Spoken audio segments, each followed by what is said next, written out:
Trump afirma que Putin expressou urgência para reunião com Zelensky.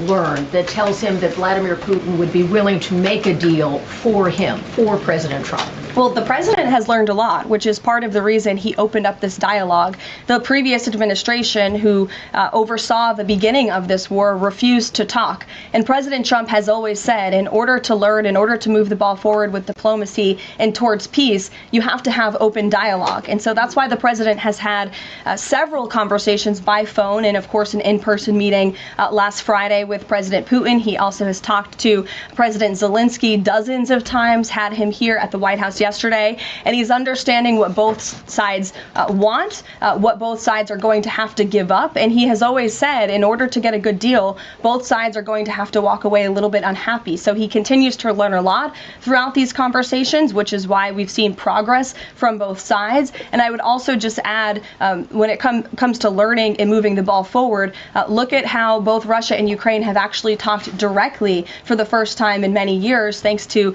the efforts of this president and this administration. Specifically for President Trump, though, what do you think Putin's motivation is to try to do something for President Trump, as opposed to just resolving the conflict? I think, as I just spoke to in my opening remarks, Kelly, Russia and all countries around this world actually respect the United States again. And the president is using the might of American strength to demand that respect from our allies, our friends, our adversaries all around the world. And we've seen that not just lead to progress with Russia and Ukraine, but also we've seen it in the closing of 7 global conflicts around the world as well.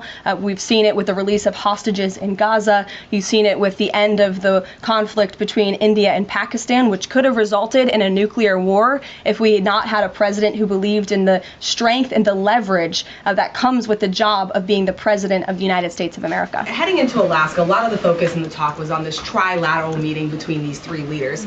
Can you explain how this went from a trilateral meeting involving President Trump to now the focus being on this bilateral meeting without the president first? Well, look, the president has spoken to both leaders about this, and both leaders have expressed a willingness to sit down with each other. And so our national security team will help both countries do that. Ultimately, the president has always said that there are areas of disagreement in this war that will have to be discussed and decided upon by these 2 countries. And so he wants these 2 countries to engage in direct diplomacy. He's said that from the very beginning, which is why he's agreeable to the idea of having President Zelensky and President Putin get together. And I understand accommodations for that meeting are underway. As soon as we hear more details, we'll be sure to let all of you know. And just a quick follow-up. We know as of right now there is no ceasefire in place. We've seen Russia continue its attacks on Ukraine. What indications is the president getting from Putin that he wants to have this meeting with Zelensky soon?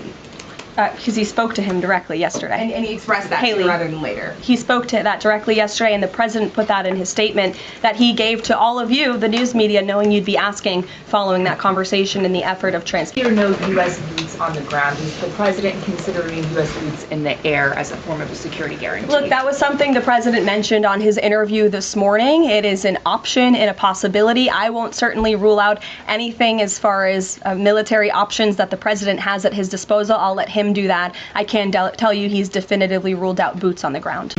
Just about the possible venue for the talks, can you confirm that Putin suggested Moscow as a venue for the bilateral talks? And if so, doesn't that indicate that Putin is perhaps not serious about this, that he's suggesting a venue that there's no way that Zelensky is going to go to? Look, I'm not going to litigate the private conversations between the president and President Putin, aside from what the president himself has already spoken on. But I can tell you there are many options that are being discussed by our national security team right now with both parties. Can you give us an indication of where? I just told you we'll provide you details as soon as we can.